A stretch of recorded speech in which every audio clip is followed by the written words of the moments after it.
So I probably spent the last hour trying to set up my still life, and it just reminded me again how important it is to paint still life, even if you're sick of it, which sometimes I feel like I'm pretty sick of painting still life, because you learn so much about composition. There's no such thing as a happy accident. You know, so I've kept going back and forth, moving an apple here, an apple there. You know, even now, probably I could keep fooling around with it, but you know how much. Anyway, I'm just going to go ahead and start.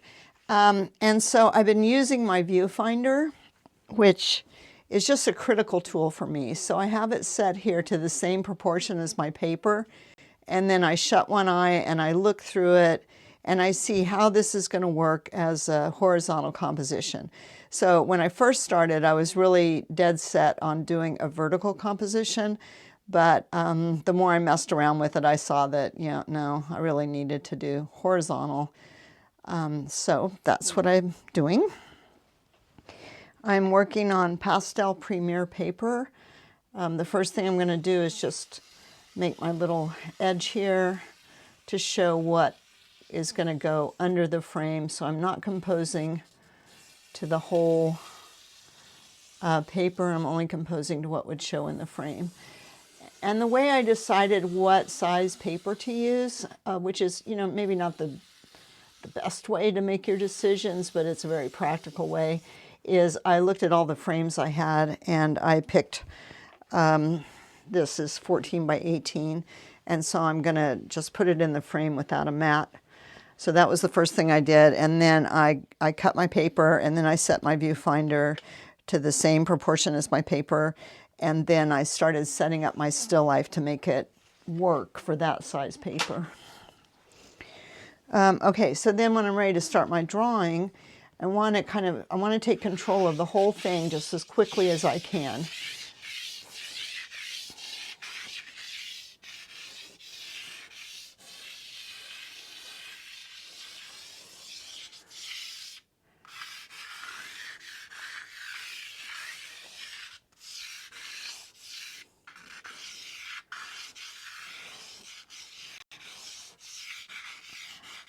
So this is kind of a gesture drawing to start with, just trying to get everything sort of starting to place everything, checking out spaces. And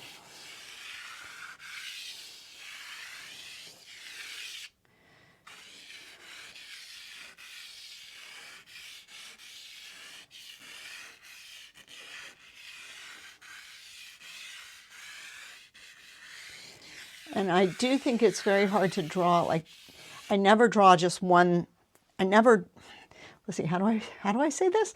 I never draw the bowl and then the apples in the bowl, or the opposite of that, draw the apples and then put the bowl around them. I work on it together because that's the easiest way for me to see the kind of spaces I have. And I can honestly tell that I've been painting landscape all summer, and it's just not the kind of drawing problems with landscape. It doesn't really matter if your trees are exactly in the right place. You know, I do always try to do as good a drawing as I can, but it's just not the same as drawing for still life or for portrait or figure.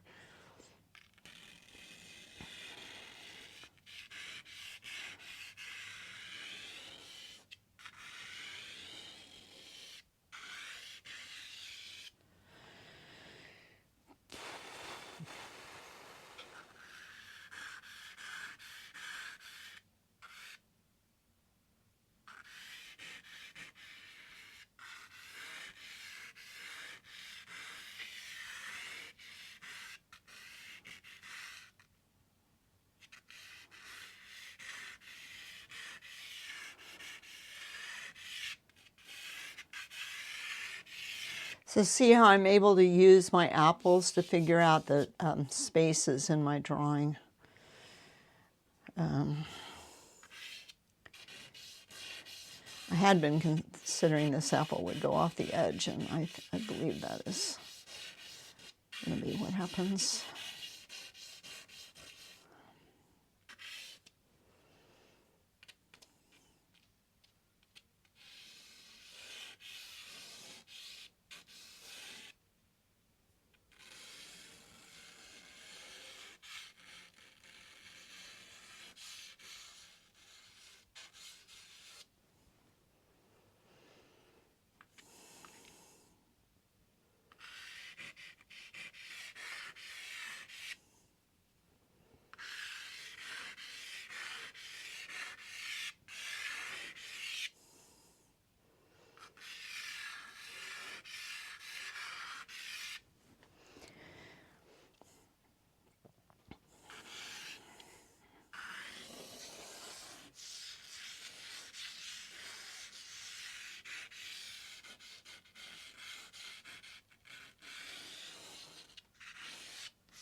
And I decided I was just going to put a painting in the background.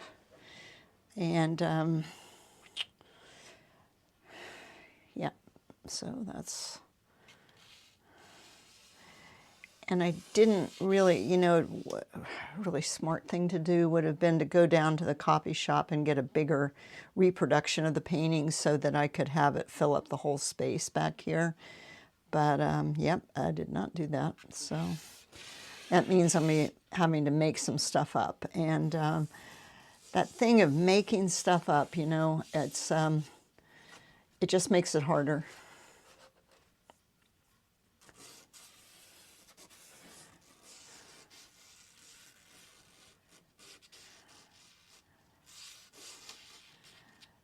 So I think what I can do when I take the photograph for you guys, I think I'll do it in Photoshop and I'll make that painting fit in the background better.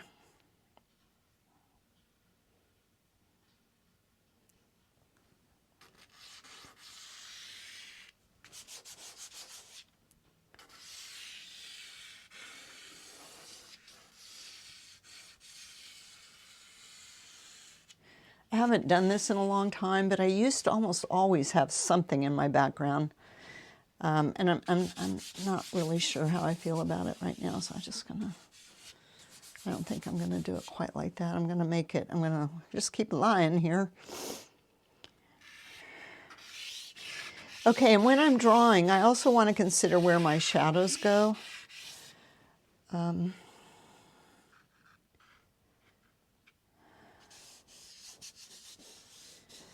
Because shadows they're almost like, I mean, they're pretty much like objects. So what I did was I messed around, tried to figure out, did my best job I could setting up my still life, and then at some point I can't figure out anything else about it, and I need to start drawing it, and then the drawing will start to give me more information about whether or not, you know, it's going to work. So I'm learning things already, you know, that this leaf, I'm going to make this leaf stand up a little more so it's not just lined up with that bottom of that apple.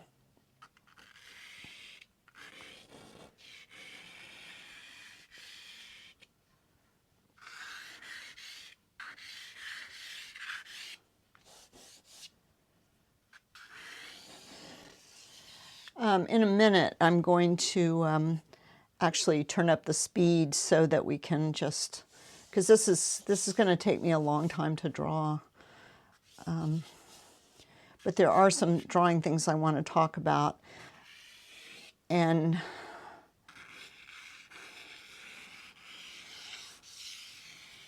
before I do that,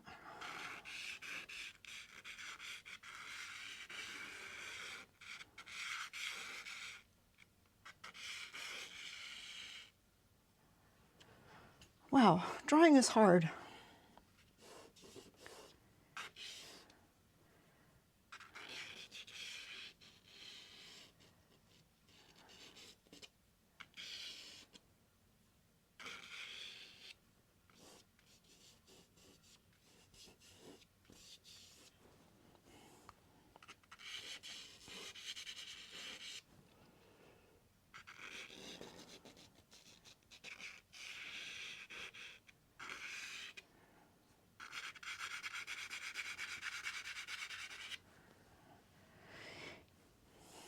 So I don't always do this for landscape, but for still life, I always do. So the first thing I did here was I drew in the shape of that shadow, and then I'm just going to go ahead and fill it in with charcoal. The pastel will cover up your charcoal just fine. The only time I've ever had trouble is when working on white paper. What the heck is that, do we think? Okay, well, I'll just get rid of that. So it's okay to use charcoal. I'm using soft vine charcoal. That's really the key because the pastel will cover that up just fine. Okay, so here's this little thing.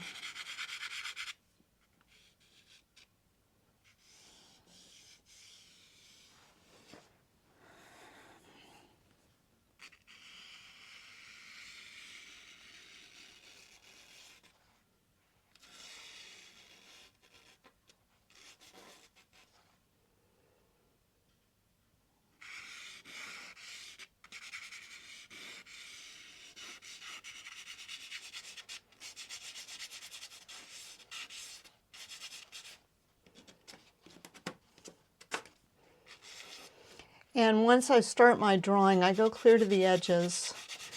I don't worry about my little line anymore. That was just a little marker to help me get started.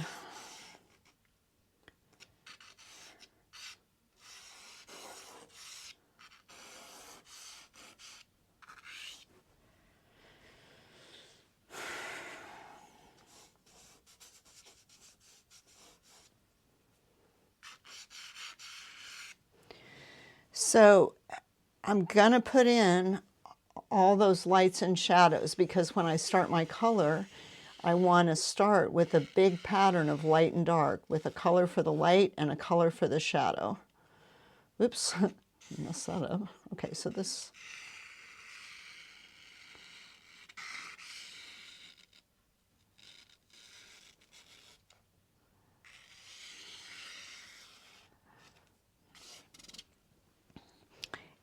Yeah, there are, I should have ironed this. I don't know how I let it get so wrinkly, but I do not have an iron here, so.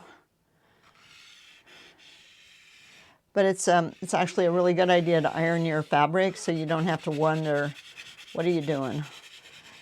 But also I could do all those, I could do all that pattern of wrinkles too. That's the other option.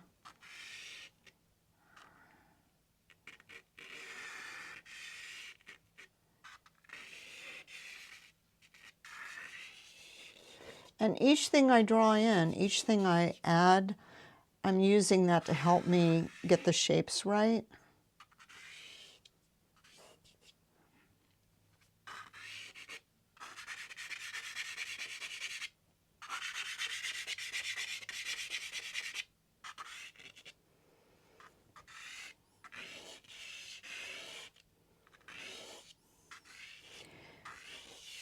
And if you're having a hard time seeing the shadows, just keep squinting and try to see how things silhouette light against dark.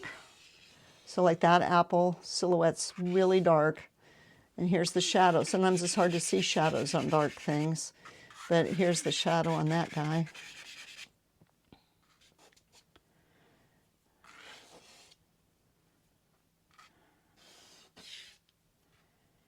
Oh, golly. Okay.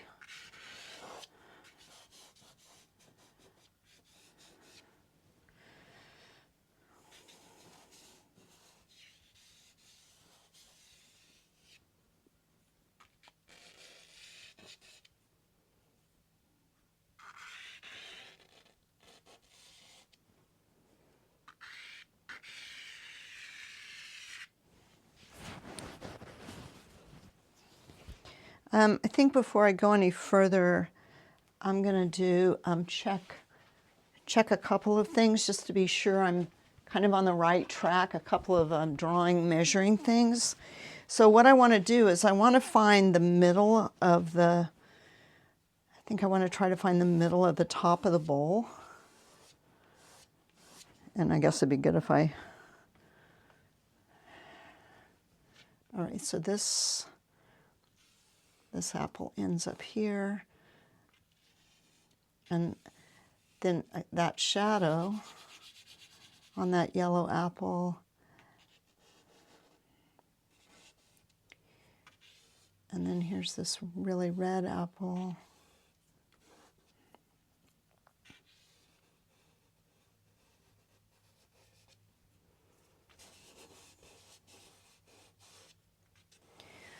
And for me, it helps me a lot to do the light and shadow, because then I can see things more in volume instead of just outline. So there's a little cast shadow right here from that red apple. There's a shadow kind of down here. And that kind of moves into the shadow right here. And this is the only time I really just use my fingers to, you know, I just want to see that more as a big flat shape, not as a bunch of little strokes. So I might just, you know, go over that.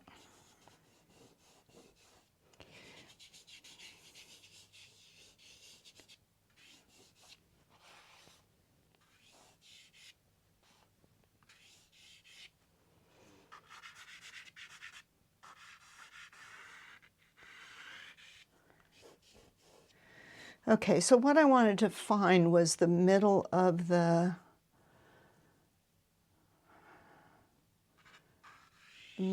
bowl.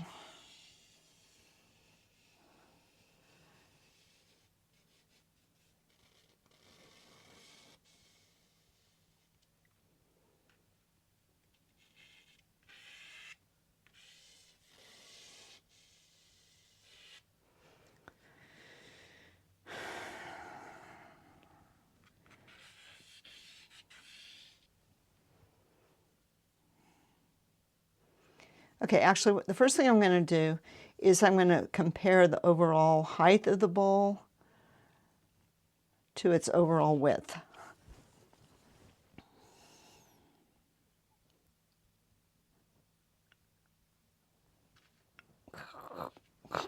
Stuff in the way. So the bowl is 1 and just over a half times as wide as it is tall. So here I get my measurement here. I go 1. And I did find that 1, that's right where this apple ends back here, is at 1. I think just a little further out on this side.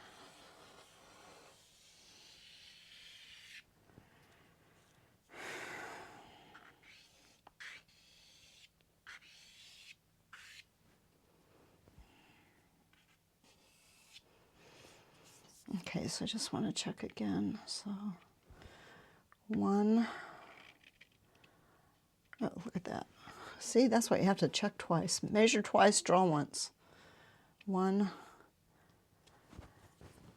Just check the real thing one more time.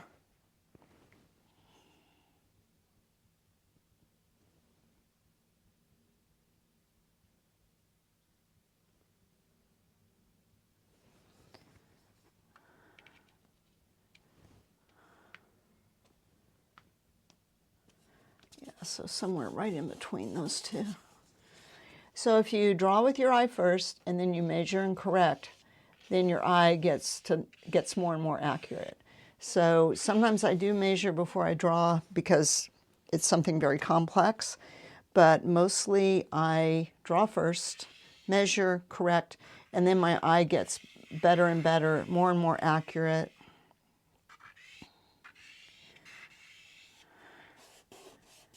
Okay, so now the next thing I want to do is I want to find the middle of my circle up here on the top. So, okay, so the middle is right here. I just want to see if that's true in real life too. No, that is not true in real life. Okay, so where is the middle?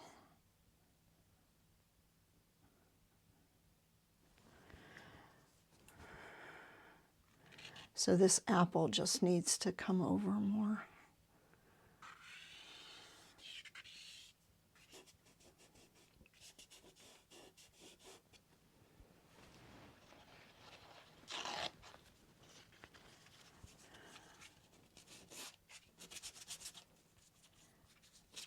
Okay, that didn't work too bad. That was pretty good. Get rid of that shadow, which I did not want.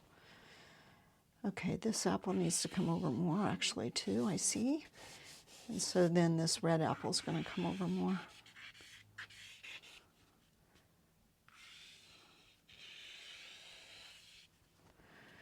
All right, so let me just find the middle again.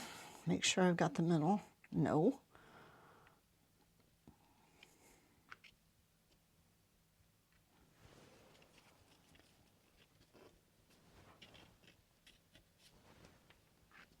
Okay, so that's the middle.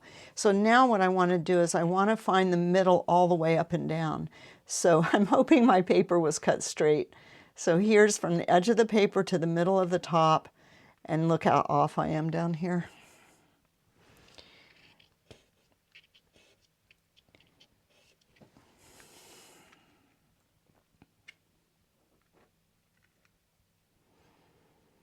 And if you want, you can use a ruler to do this at this stage of your painting. If you want, once you've, I'm going to just double check that I've got it straight here. All right, so that's 7 3/4. Okay, so, oh, probably can't really get a ruler in here. So in the beginning of your painting, you can draw the plumb line if you want.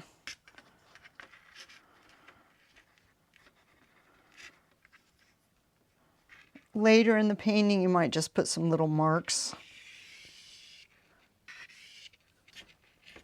Okay, so that is something like that.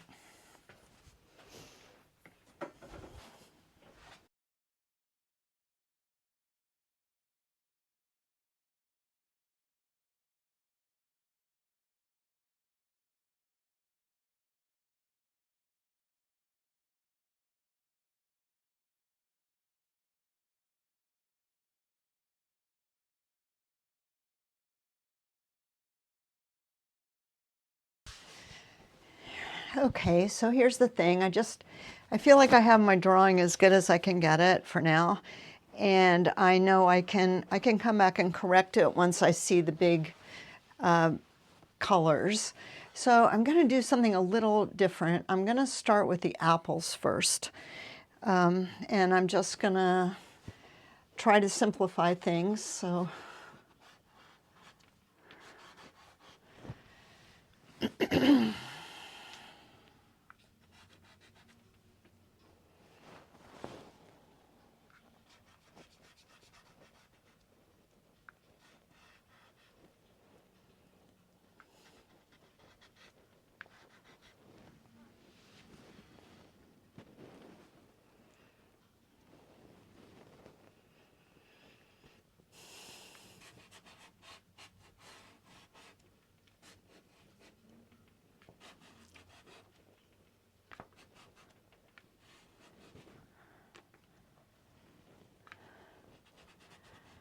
so far I've just used these two colors.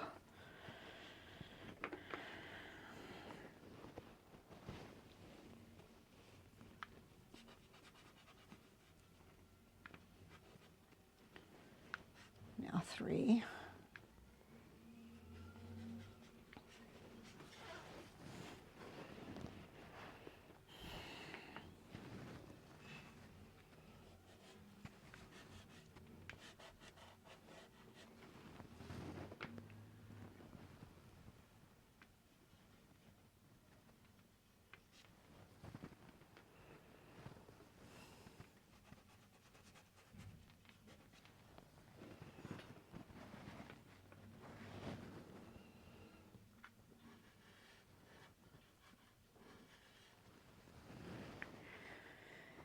And then remember that sort of problem with red. Yeah, these are the most amazing colored apples I've about ever seen, these ones that are so purpley.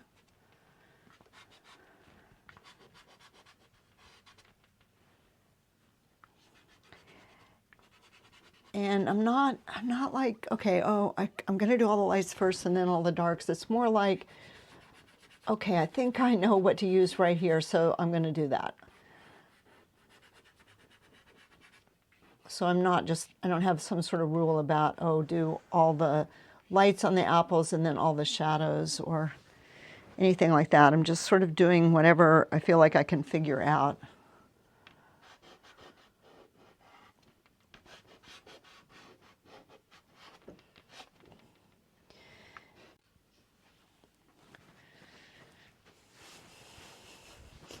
Okay, now after the easel falling, I'm back.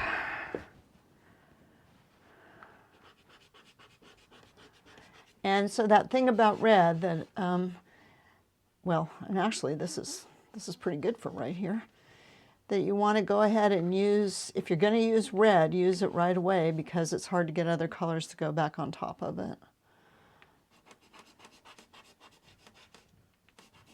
I mean, it's hard to get red to go on top of other colors, although I just did it right there.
So it's tempting, you know, right now to worry about drawing, but I'm trying to just think about color, but there were some things like that. It doesn't seem,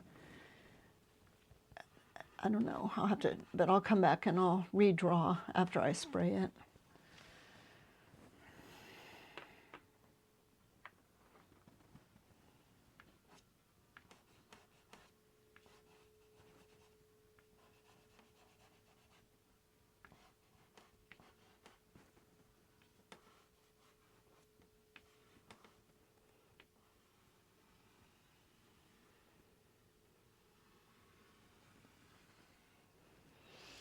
And of course the glass is a nightmare.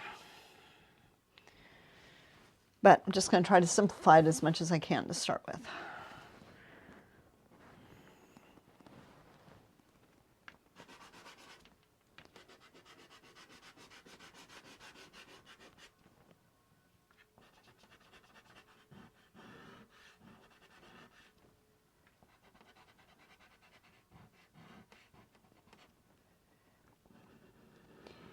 One year I used to kind of have my winter theme. And so one year my winter theme was glass. So I did glass, glass, glass. But that's been a long time ago now.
So I didn't start with the background because it's kind of so confusing. I just decided to do the apples first.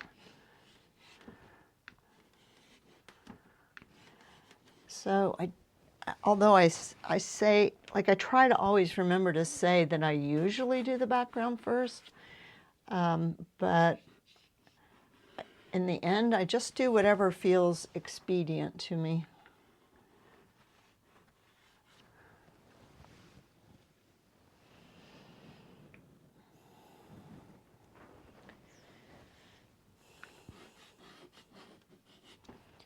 All right, so that's probably the weirdest thing I've done so far, right? To make the green on the table pink.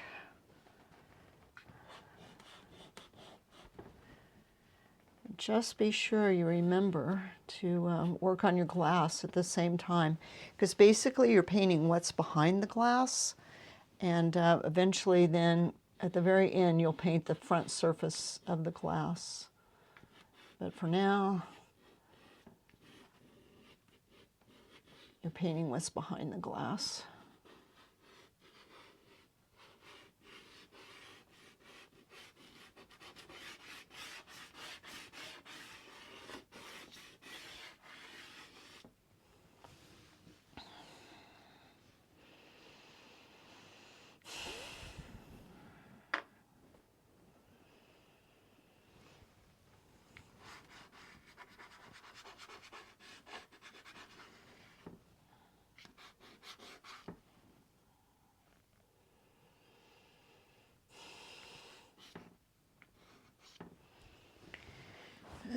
Just did not draw that very well.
I'm thinking about I might put another stripe somewhere. I don't really want it to run right along there, but I might do something in a while with the pattern, like something.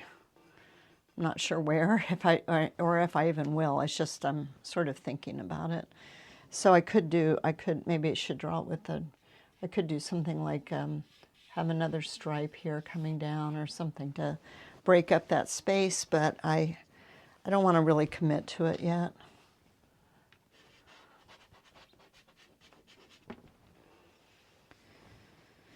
Okay, so yeah, this is so crazy. So let that be a lesson to you. Iron your stuff before you start.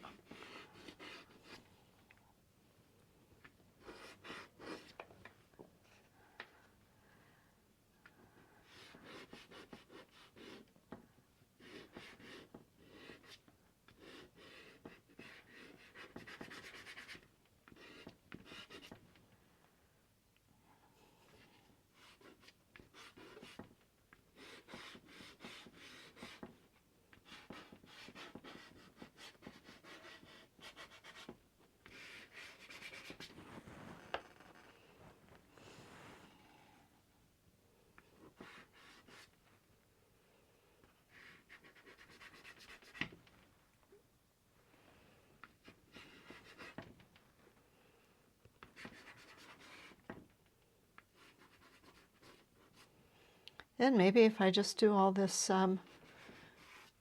sort of business of wrinkles, maybe that'll be enough stuff going over the edge there.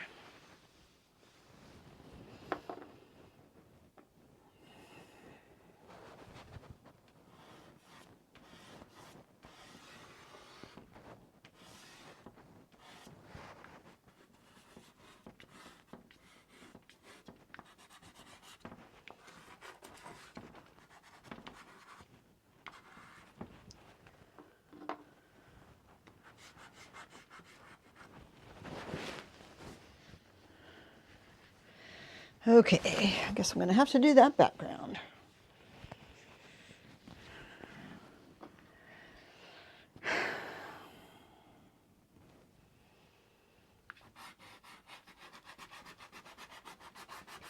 I used to almost always have some sort of picture in my background. I sort of was trying, I guess, to have this idea that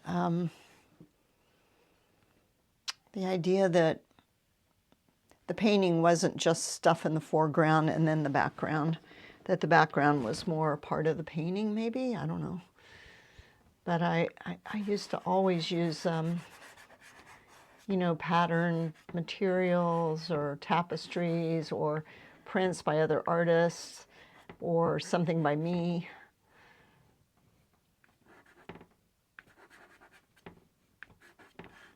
And in this case, I chose a Vermont background because I've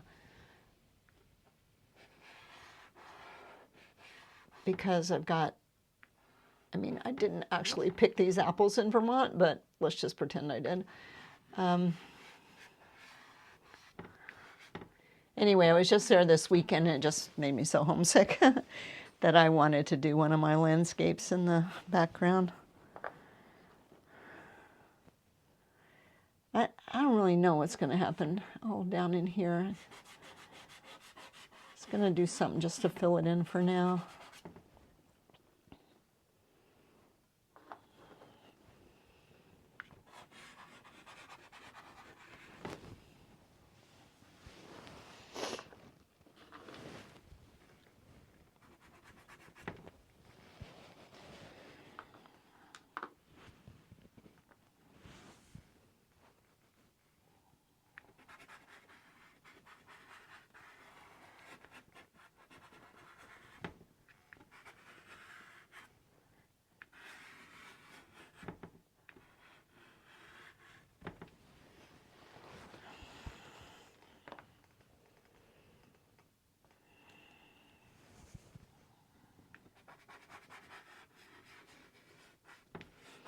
I say I'm really trying to simplify here.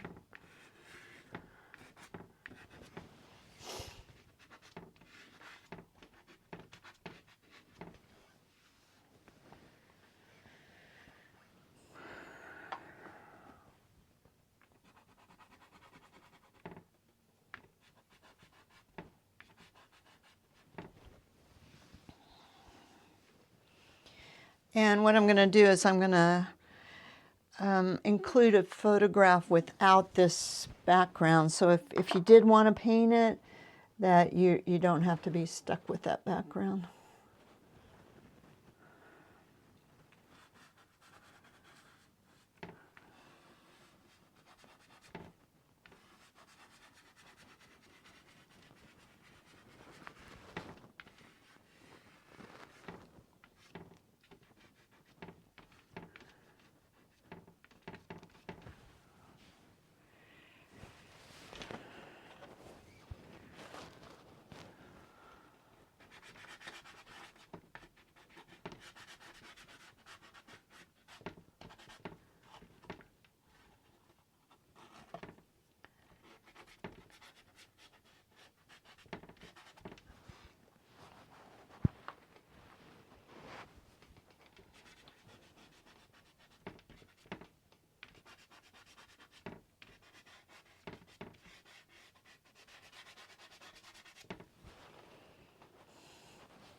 Okay, so I almost have it all covered, not quite.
So I guess I feel like I should try to put that highlight in back there.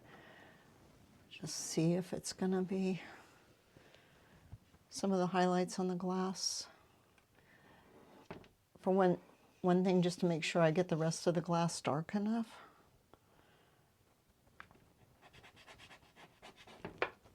Okay, there goes that one.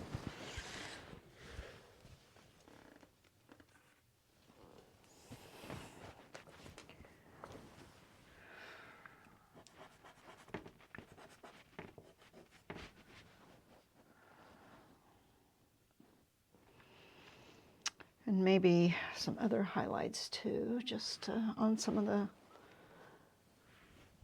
apples. Just to kind of give me a sense. So highlights usually happen at the plane change. So you can kind of check that out, see if you believe it.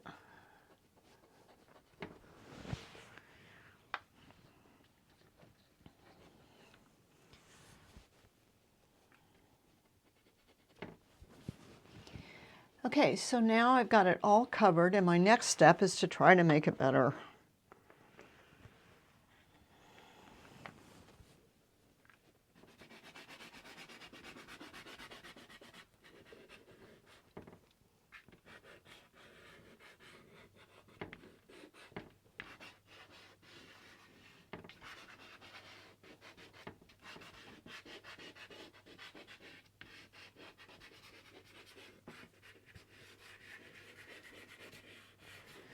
But I'm still not, you know, I'm not breaking it down into smaller changes particularly.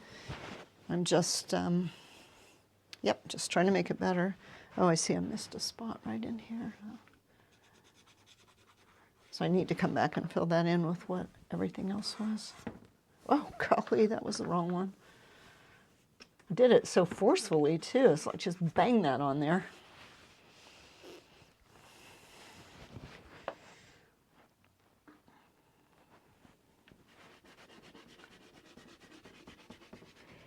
And this is just, I'm not worrying too much about the direction of my strokes. Like right now, they're kind of going the wrong way. But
So what I want to do is I just want to get the whole thing covered again.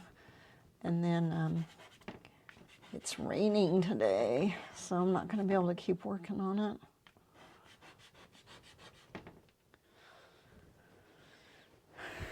Because I don't have anywhere to go spray it.